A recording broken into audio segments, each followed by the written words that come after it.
Lecture number 245 سیرت النبی صلی اللہ علیہ وآلہ وسلم، غزوہ تبوک کا ہم بیان کر رہے ہیں، اور ابو ذر غفاری رضی اللہ تعالی عنہ کے بارے میں پیچھے بات ہوئی تھی۔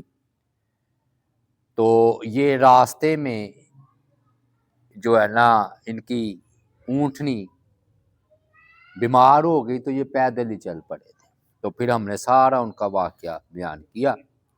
آج ہم آگے چلتے ہیں۔ جب نا نبی علیہ الصلوۃ والسلام غزوہ تبوک کی طرف جا رہے تھے تو قوم سمود، جہاں پر صالح علیہ الصلوۃ والسلام کی قوم آباد تھی، وہ آیا ہے۔ ہجر اس کا نام ہے، اس علاقے کا نام۔ آج کل یہ علاقہ مدائن صالح کے نام سے مشہور ہے، آج کل مدائن صالح، اور مدینہ منورہ سے تقریباً 395 400 کلومیٹر ہی لگا لیں دور ہے، 400 کلومیٹر۔ سمود جو ہے نا صالح علیہ الصلوۃ والسلام کی قوم، پانی ادھر کم تھا نا، اس لیے اس کو سمود کہتے تھے۔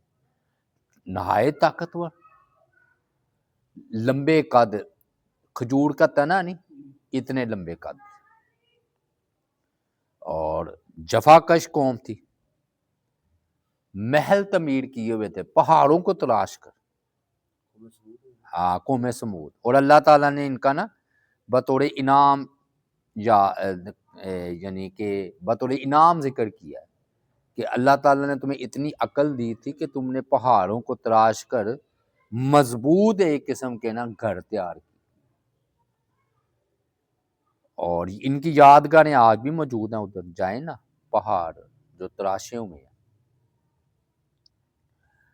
باغات تھے اس وقت لہلہاتے، ابلتے ہوئے چشمے تھے، پھل تھے۔ پھر اللہ تعالیٰ نے صالح علیہ الصلوۃ والسلام کو ان کی طرف بھیجا۔ شرک کرتی تھی قوم، مگر پھر وہی بات ہوئی کہ معجزات طلب کیے، تو صالح علیہ الصلوۃ والسلام نے انہیں ڈرایا اللہ کے عذاب سے کہ بھی توبہ کرو، شکر کرو، تو لیکن وہ باز نہیں آئی تو ہلاک ہو گئی۔ اب اسلامی جو لشکر ہے نا، جب وہ غزوہ تبوک کی طرف جا رہا ہے نا، تو راستے میں محلات آ گئے۔ اب کئی ظاہر مجاہدین پہلی مرتبہ دیکھ رہے تھے، وہ ادھر جانا ہی نہیں ہوتا، تو ان کے بلند و بالا محلات، قلعے دیکھ کر حیران ہوئے، اور کاریگری بھی دیکھ کر حیران ہوئے کہ اس دور میں کیسے انہوں نے محنت سے یہ کام کیا۔ اب وہ مزید شوق بڑھا تو انہوں نے کہا کہ اندر جا کر بھی دیکھیں کیسے گھر تھے، کیسے محل تھے۔ لہٰذا نا وہ اپنی سواریوں کو، کیونکہ بہت بڑا لشکر تھا نا، 30,000 کا، 30,000 کا لشکر، تو اس میں سے کچھ اگر وہ چلے جائیں تو پتہ نہیں چلتا، تو وہ اپنی سواریوں کو روک کر نا محلات کی طرف بھاگ کھڑے ہوئے۔ تو نبی علیہ الصلوۃ والسلام کو اطلاع ملی، آپ نے اعلان فرمایا کہ سب اکٹھے ہو جائے۔ یہ نا اعلان ایسے ہوتا تھا الصلاۃ جامعہ، یعنی کہ نماز اکٹھی کرنے والی، گویا خصوصی اعلان ہے تو اکٹھے ہو جائے۔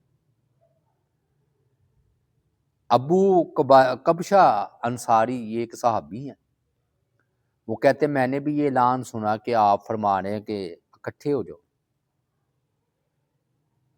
تو میں نے دیکھا کہ آپ نے نا اپنی سواری کو روک رکھا ہے، اور ناراضگی والا عالم ہے آپ کے چہرے پر، تو آپ ناراضگی کے عالم میں یہ بات فرما رہے ہیں، یعنی کہ جس قوم پر اللہ کا غضب نازل ہوا ہے، تم اس گھروں میں کیوں داخل ہو رہے ہو؟ کہ بھی وہ تو اللہ کی مغضوب علیہ قوم ہے۔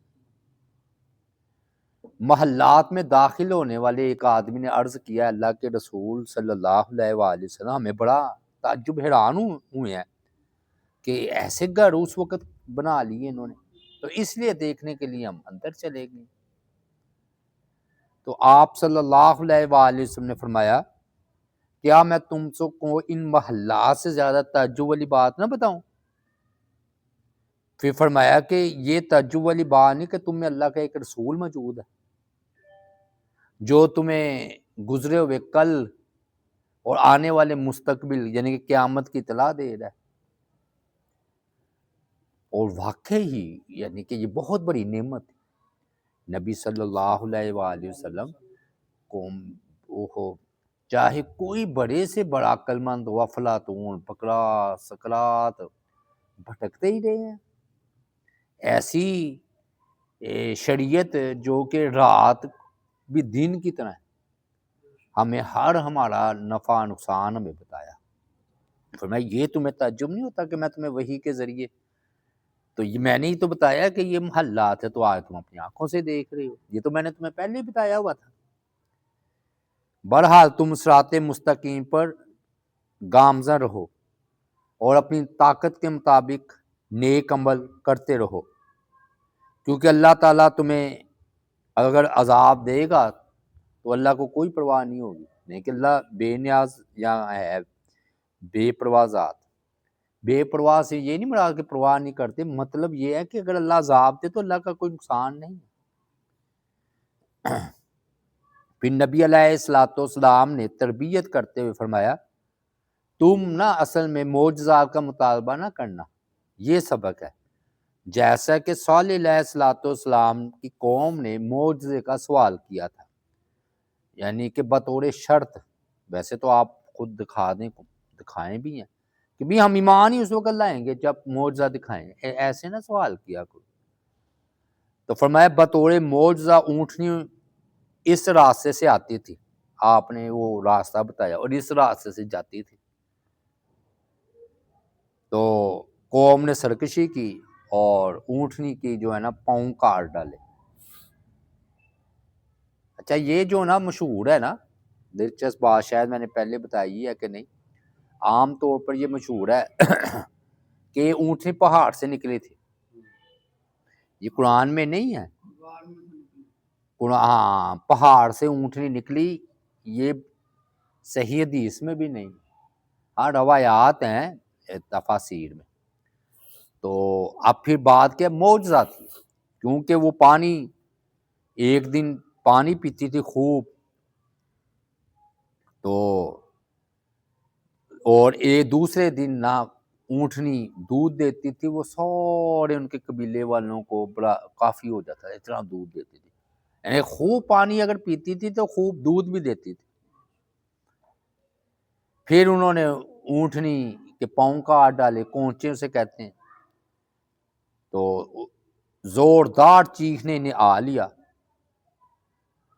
اور اس چیخ کے ذریعے اللہ تعالیٰ نے آسمان کی چھت تلے ان کی قوم کے ہر باغی فرد کو قتل جو ہے نا کر ڈالا، یعنی کہ عذاب سے سارے ہلاک ہو گئے،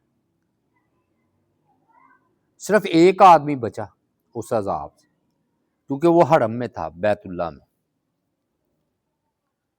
اس کا مطلب بیت اللہ پہلے ہی موجود تھا، یہ ابراہیم علیہ السلام سے پہلے، یہ قوم ہود صالح ابراہیم آدم علیہ السلام کے وقت۔ ہاں ہاں نہیں میں بطور دلیل دے رہا ہوں، یعنی کہ ادھر الفاظ آ رہے ہیں نا، وہ حرم شریف میں تھا سب سے پہلی عمارت ہی تھی۔ ہاں ہاں ہاں ہاں جی، اس کے 40 سال بعد مسجد اقصی، ہاں وہ پہلے اللہ تعالیٰ نے بنائی۔ آپ سے پوچھا گیا جو حرم میں بچا تھا وہ بندہ وہ کون تھا؟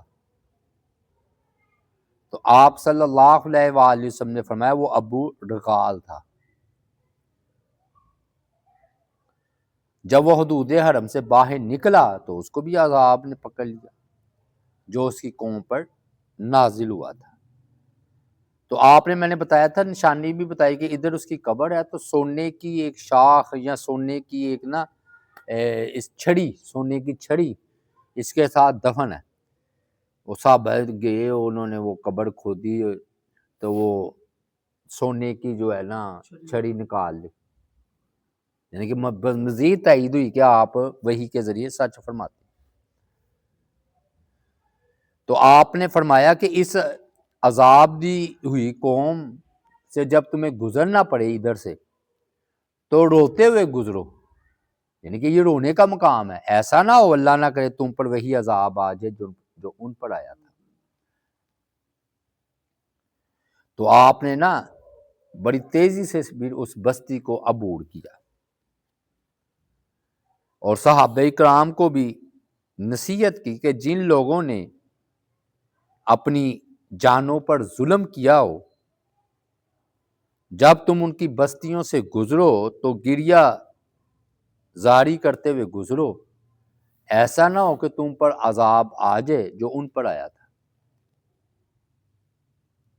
پھر نبی علیہ الصلوۃ والسلام نے اونٹنی پر سوار تھے نا، تو آپ نے وہ اپنی چادر آگے کر لی، ایسے اپنے چہرے کو چھپا لیا، اور آپ بڑی تیزی سے چلنے لگے، یعنی کہ رو رہے ہوں گے، یعنی کہ ایسے آپ نے کر کے نا تو اس وادی سے بڑی تیزی سے نکل گئے۔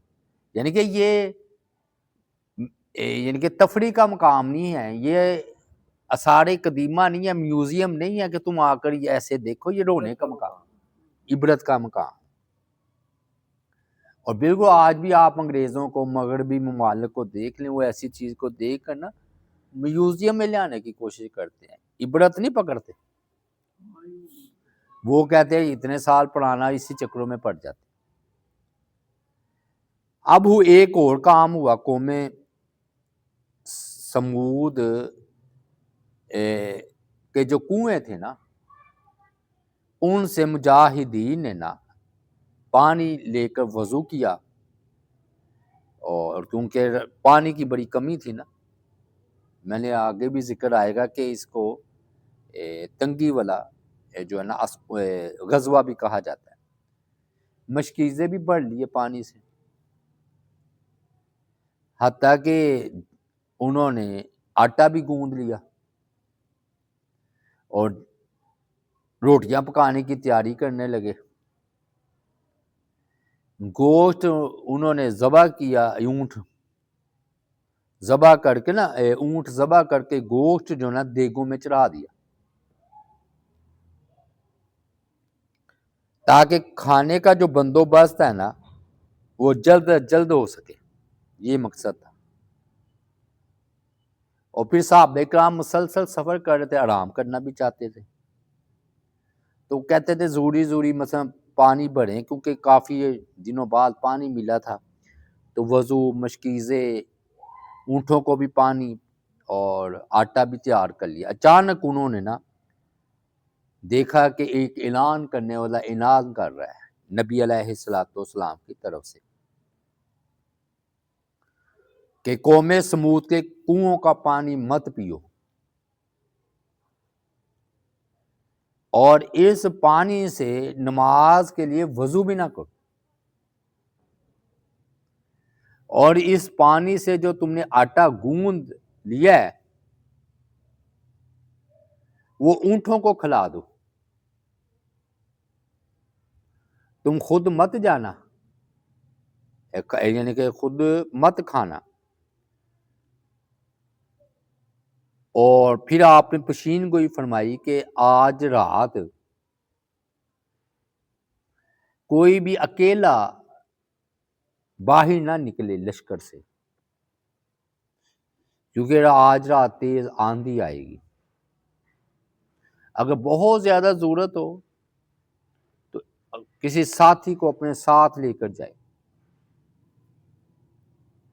حالانکہ پانی کی سخت ضرورت تھی، بھوک بھی ستا رہی تھی، لیکن حکم سنتے ہی صحابہ کرام نے مشکیزیں جو ہے نا انڈیل دیے، آٹا اونٹوں کو کھلا دیا، جن دیگوں میں گوشت پک رہا تھا وہ بھی خالی کر دی۔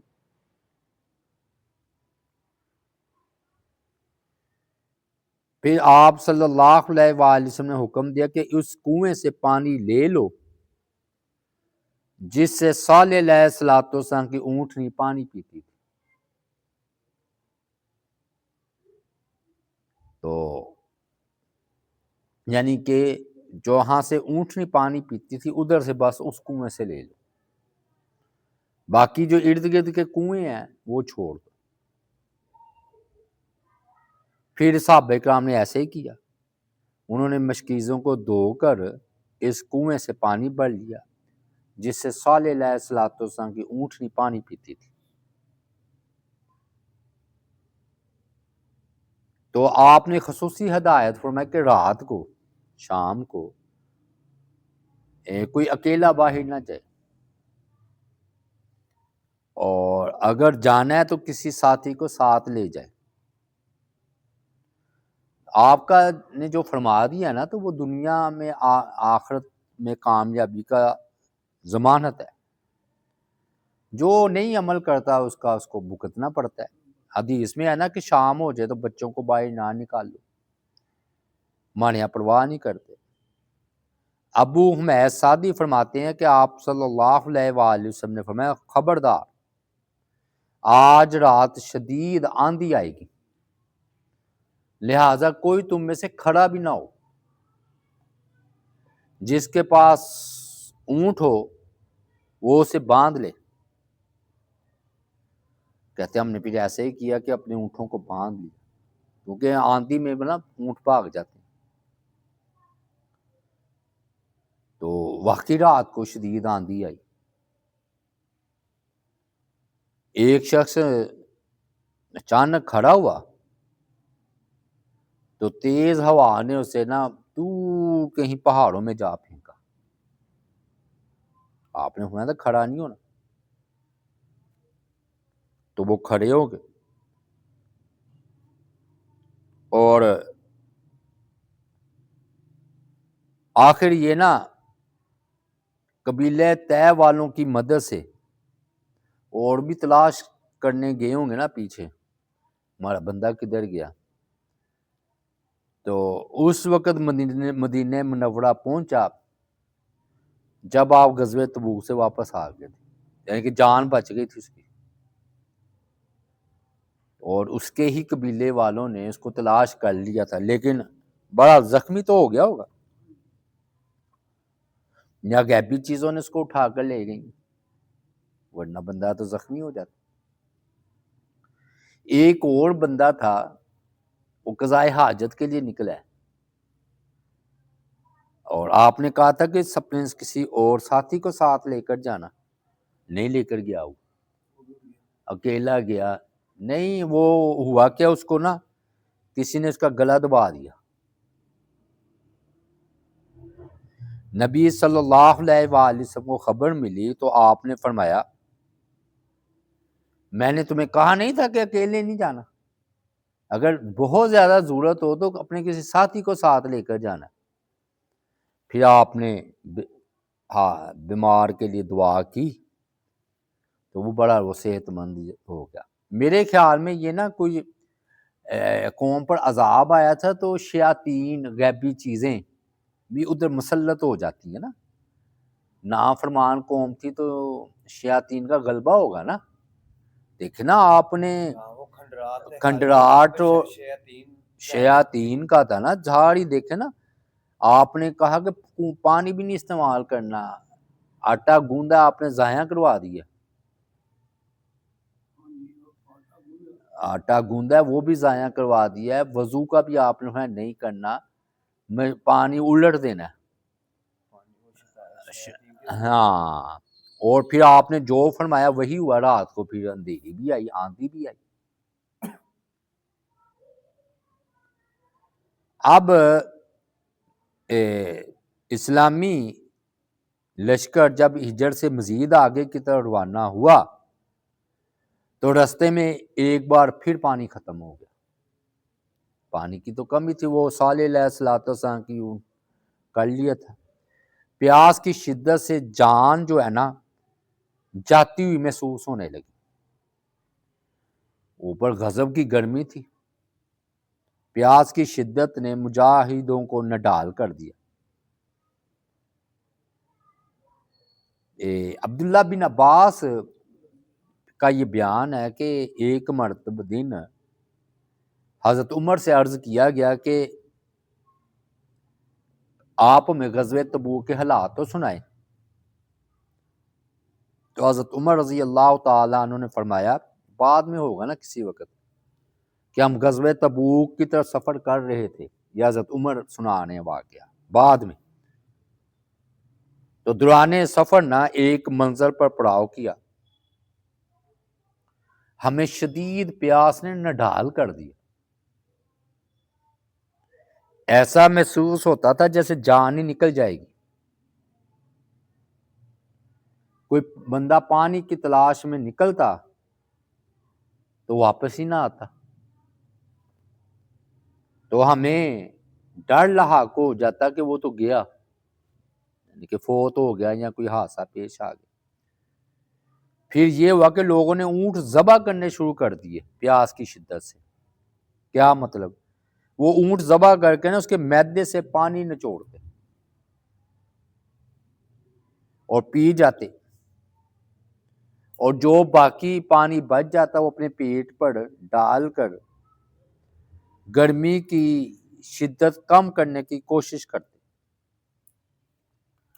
ابو بکر رضی اللہ تعالی عنہ نے جب یہ منظر دیکھا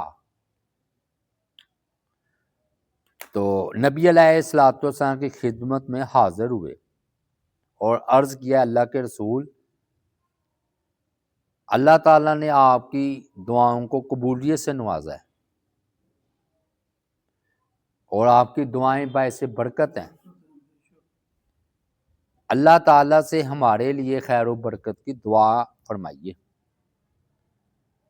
آپ نے فرمایا ابو بکر کیا تم چاہتے ہو کہ میں دعا کروں؟ انہوں نے عرض کی حضور ضرور دعا فرمائیے۔ نبی علیہ الصلوۃ والسلام نے ہاتھ اٹھائے اور قبلہ رخ ہو کر دعا شروع کر دی۔ آپ نے بھی ایسے ہاتھ اٹھائے ہیں، چاروں طرف سے بدلی آئی، بادل، کالی گھٹا چھا گئی اور موسلادھار بارش شروع ہو گئی۔ نبی صلی اللہ علیہ وآلہ وسلم نے خوشی سے اللہ اکبر کا جو ہے نا وہ نعرہ لگایا۔ صحابہ کرام بھی خوشی سے نہال ہو گئے، انہوں نے بھی خوب جی بھر کر پانی پیا، سواریوں کو پانی پلایا بارش کا، اور مشکیزیں بھی بڑھ لیا۔ تو یہ بڑا ایمان افروز نظارہ تھا کہ بھی اتنی پیاس کی شدت میں آپ کی دعا سے ادھر بارش ہوئی۔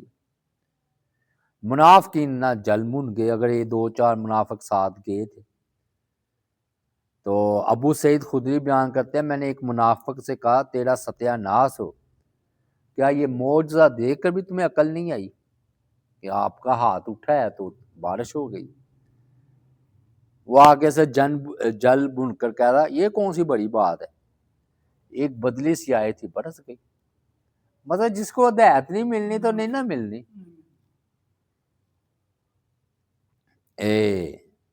بہرحال سیدنا محمود بن عبید سے عرض کی گئی کیا لوگ منافقوں کو جانتے تھے؟ وہ فرماتے ہیں ہاں اللہ کی قسم، جو ان کا رشتہ دار تھا نا، چاچا زاد، ہاں جی، بھائیوں کو، کیونکہ یہ جو رشتہ دار ہوتا ہے نا ایک دوسرے کو جانتے ہیں، تو یہ منافقوں کو پہچانتے تھے۔ اور قتادہ بھی کہتے ہیں کہ بنو نجار میں یا ہمارے محلے میں ہماری قوم کے چند منافق رہتے تھے، اور بنو نجار میں منافق بھی رہتے تھے، اللہ کبھی انہیں برکت نہ دے۔ چلیے جی بس آئے یہ نا آگے انشاءاللہ تعالیٰ ادھر ہی سے ہم چلتے ہیں۔ اللہ تعالیٰ سے دعا ہے اللہ تعالیٰ، ہاں ہاں